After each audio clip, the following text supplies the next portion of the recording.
ఎలా పడితే అలా కొత్తగా కట్టిన ప్రాంగణంలో బ్రతకకూడదు. శాస్త్రం చెప్పింది వాస్తు శమనం చెయ్యాలి అంటాడు. అంటే వాస్తు పూజ. వాస్తు పూజ ఏ ఇంట చేసి గృహప్రవేశం చేస్తారో ఆ ఇంటి యజమాని దీర్ఘాయుర్దాయంతో ఉంటాడు.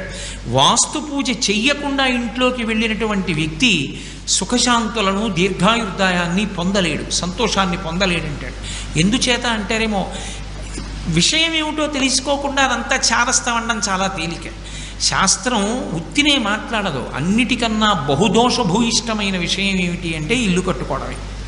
ఎందుచేతనో తెలుసా? ఇల్లు కట్టుకునేటప్పుడు అనేక దోషాలు దొల్లుతాయి. అసలు మామూలుగా ఇల్లు కట్టుకుంటేనే దోషం దొల్లుతుంది. ఎందుచేత? ఇంటికి ఒక కిటికీ కావాలి, ఒక చెట్టుని కొయ్యాలా వద్దా? ఒక్కొక్క మహావృక్షాన్ని నరికినప్పుడు దాని ప్రాణం అంత తేలిగ్గా ఏం పోదు, చాలా కాలం ఆవహించి ఉంటుంది. దాన్ని రంపం పెట్టి కోసి చిత్రియ పట్టి తీసుకొచ్చి ఇంట్లో పెడితే